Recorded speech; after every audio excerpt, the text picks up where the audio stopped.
My mother-in-law looked me in the eyes in front of everyone and said, "A woman who cannot carry a child has no place in this family." She said it the way you might read a business decision off a sheet of paper, calm, final, like I was a project that had failed to deliver results. The room went completely silent. I looked at my husband, Samuel. He sat at the head of the table with his hands folded and his eyes fixed on the floor. He said nothing. That silence told me everything I needed to know about the 20 years I had spent trying to be enough for that family. My name is Nora. I was 20 years old the first time Samuel Whitfield walked into the small independent bookstore where I worked in Portland, Oregon. He was looking for a business strategy textbook. I pointed him to the right shelf and he ended up staying for 2 hours, pulling books off the rack and asking me questions about everything he read. By the time he left, he had bought 3 books and asked for my number. I gave it to him without hesitating. He had this quiet confidence that made you feel like the world made more sense when he was nearby. I had never felt that way about anyone before. We dated for 2 years before he proposed. By then, I knew everything about his family. His mother, Vivienne Whitfield, had built her real estate empire from a single commercial property her late husband left behind. She turned that one building into a company worth billions, a development firm that owned office towers, luxury apartment complexes, and entire shopping districts across the Pacific Northwest. Samuel was her only child, which meant he was also her only legacy, and which meant that whoever he married would carry the weight of continuing that legacy. I was young and in love, and I told myself I was ready for that kind of life. I had no idea what it would actually cost me. Vivienne was polite to me at first. Reserved, but polite. She shook my hand at our introduction and told Samuel I seemed like a practical girl. That was the closest thing to a compliment she ever gave me. At our wedding, she wore an ivory pantsuit, which people whispered about, but nobody challenged. She gave a toast that was really about Samuel and the company's future, and barely mentioned me at all. Even on the day I became her daughter-in-law, I felt invisible standing beside her. But I smiled through all of it. I was used to working hard for things that did not come easily. The questions started 1 year after the wedding. At first they came with smiles attached. "Any exciting news for us yet?" Samuel's aunts would ask at holiday dinners, squeezing my arm like I was a child who needed encouraging. I would laugh softly and say, "We're just enjoying married life for now."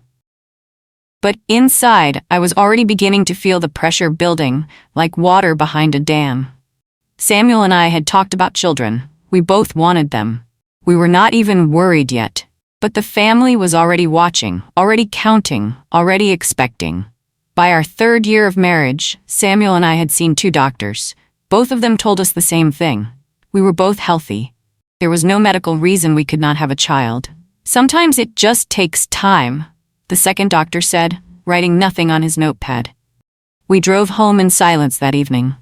Not an angry silence, more like the silence of 2 people who had hoped to hear something more useful. Samuel reached over and held my hand as he drove. Back then, he still did things like that. Back then, we were still on the same side. 5 years passed, then 7. The questions stopped being polite.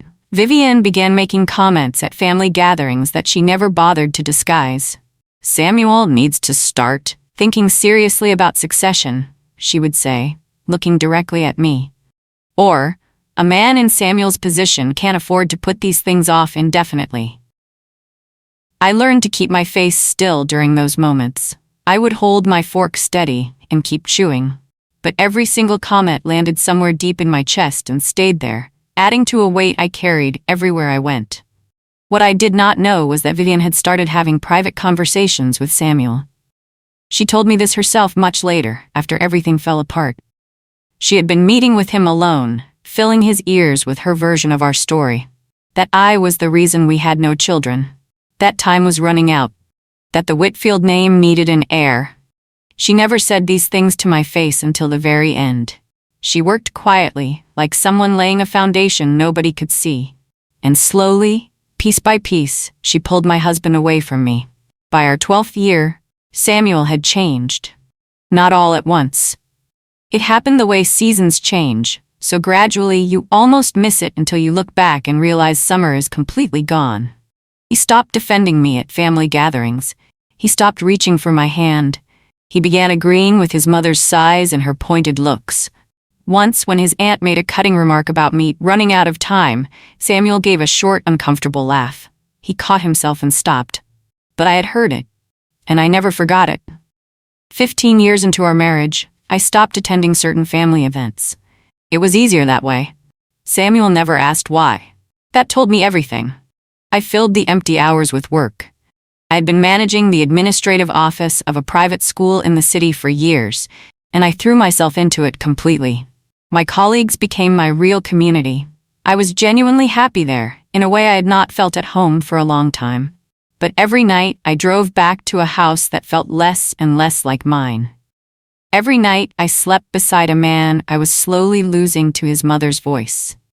In our 18th year of marriage, I started seeing a doctor named Dr. Karen Solis. She was a fertility specialist in Seattle who had been recommended to me by a colleague at the school. I had stopped telling Samuel about my medical appointments by then. He would only relay information back to Vivienne, and I could not bear another family dinner built on my private pain. Dr. Solis was thorough and kind. She ran tests I had never done before. She told me to come back in 3 weeks for the results. I drove home alone that evening, watching the city lights blur past my window. The family meeting was called on the 1st of October. Vivienne's personal assistant sent a formal calendar invite to my phone. I remember staring at it and assuming it was about one of the company's development projects, because she sometimes included me in those discussions to keep up appearances. Samuel mentioned it at breakfast without looking up from his phone. "My mother wants everyone there," he said, "family and senior staff." I nodded and said I would be there. I did not know what it was about. I had no reason yet to be afraid. That morning was the last ordinary morning of my marriage. The meeting was held in the formal dining room of the Whitfield family estate outside Seattle. Long mahogany table, high-backed leather chairs. A large framed portrait of Vivienne's late husband watching from the wall. There were relatives I recognized and some I barely knew. 3 company executives sat to the right, folders open in front of them. Samuel sat near the head of the table. He had not told me what the meeting was about. Looking back, I believe he already knew. I sat down, smoothed my dress, and folded my hands on the table. And then Vivienne walked in. She did not acknowledge me when she entered. She greeted everyone else. She hugged her sisters. She shook the hands of the executives. She touched Samuel's shoulder as she passed him. Then she sat at the head of the table and called the room to order. She spoke for about 10 minutes about the company's future direction and the importance of legacy. I listened carefully, waiting for the part that required my presence. And then she turned and looked directly at me. Her eyes were steady. Her voice did not shake even slightly. She said a woman who could not produce an heir had no place in the Whitfield family. She said it clearly and completely. No softening, no apology before or after. She said she had waited patiently for 20 years. She said a family of this standing could not afford to leave its future uncertain. Then she said she hoped Samuel would do what was right for the family. She did not say the word divorce. She did not have to. Every person in that room understood exactly what she meant. The silence that followed was so complete I could hear my own heartbeat. I turned to Samuel slowly. I wanted to give him time. I thought surely he would speak now. Surely this moment was too public, too humiliating for him to simply sit there. But he sat exactly where he was, eyes down, jaw tight, hands flat on the table. He said nothing. Not one word. Not my name. Not enough. Nothing. That was the moment I understood the full truth of where I stood. Not just in that room. In the marriage. In the 20 years I had given to a man who could not protect me with a single sentence when it cost him the most. Vivienne's older brother suggested carefully that it might be best if I took some time to stay with my own family. He used polished words. He called it a period of space to reflect. But what he meant was clear to everyone in that room. I was being asked to leave the house where I had lived for 2 decades. I stood up from the table without making a sound. I did not cry. I did not raise my voice. I picked up my purse and walked out of that dining room and through the front door into the cool October air. The estate's security guard watched me pass without a word. I kept walking until I reached my car. I sat in the driveway of that estate for a long time. My phone was in my purse. I did not look at it. My hands were in my lap, and I stared at the front door of the house I had just been removed from. I thought about the curtains I had chosen for the bedroom windows. I thought about the garden I had planted along the back fence. I thought about the Christmas decorations I had hung every December for 19 years. And then I thought about the small sealed envelope sitting at the bottom of my purse. Dr. Solis's results, the ones I had not yet opened. I had picked up the test results from Dr. Solis's clinic that same morning, before the family meeting. Her receptionist had handed me the sealed envelope with a smile I could not read. I had slipped it into my purse, telling myself I would open it at home later that evening. But now, sitting in that driveway with the afternoon sun cutting through my windshield, I pulled it out. My fingers were steady. I do not know why. I opened it carefully along the top seam and pulled the single folded sheet out. I read the first line, then I read it again. Congratulations, your test results confirm you are pregnant, approximately 8 to 9 weeks along. I sat with those words for a long time. The paper rested in my hands and I read them over and over until they stopped feeling like a mistake.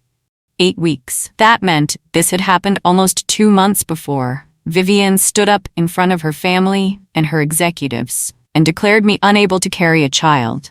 While she was organizing that meeting, while Samuel was sitting in silence rehearsing his cowardice, while all of it was being planned and arranged, this child had already begun. Quietly, without asking anyone's permission. I drove to my sister Diane's house that evening. She lived 40 minutes away in a quieter part of the suburbs. She opened the door, looked at my face, and pulled me inside without a single question. I sat on her couch and told her everything. The meeting, the words, the silence. Samuel's hands flat on the table. Then I showed her the paper. Diane read it twice. Then she looked up at me. Her eyes filled before mine did. She asked me what I was going to do. I told her I did not know yet, but what I did know was that I was not going to go crawling back to that estate begging. Not tonight, not ever. In the weeks that followed, I stayed with Diane. Samuel called twice in the first week. He left messages that were careful and short. He said we needed to talk. He said things had gone too far. He did not say he was sorry. He did not say his mother was wrong. He asked me to come back so we could work things out. I did not return his calls. My attorney, a woman named Miss Harmon who had handled my family's legal matters for years, advised me to say nothing publicly and to document everything quietly. I followed her instructions completely. The news reached Vivienne 4 months later. I was not the one who told her. It was her own physician, who happened to work within the same hospital network as Dr. Solis, and came across my records while preparing Vivienne's unrelated health summary. I only know this because Samuel called Diane's number in a panic. It was the only number he had for me by then. Diane passed me the phone without expression. Samuel's voice on the line was shaking. "Nora," he said, "my mother knows. She wants to talk to you." I told him I was not available. And I ended the call. The relatives who had sat around that dining room table in silence while I was humiliated began sending messages through Diane. Some sent flowers, some sent gift cards. One of Samuel's aunts mailed a handwritten card saying she had always been in my corner. I folded that card and put it away without responding. Vivienne herself sent 2 of her close friends in the 5th month. Both of them showed up at Diane's front door with expensive gifts and carefully chosen words. Both of them were told politely that I was not receiving visitors. Samuel came himself in the 6th month, sitting in Diane's living room holding his car keys like he did not know what else to do with his hands. I did not come out. My daughter was born on a quiet Tuesday in March. I named her Everly because it means always and forever. And that is exactly how long I planned to choose her over anyone who had ever tried to make me feel like I was not enough. She came into the world healthy and loud, with her father's nose and her Aunt Diane's stubborn chin. I held her in that hospital room and felt something settle inside me that had been unsettled for 20 years. Vivian never got to hold her. Samuel never got the chance to stand in that delivery room as though none of it had happened. The same family that called me unable to give them an heir would spend the rest of their lives knowing that the child they had waited 20 years for grew up without them. If you were in my place, would you ever forgive them and let them into her life? Or would you walk away forever,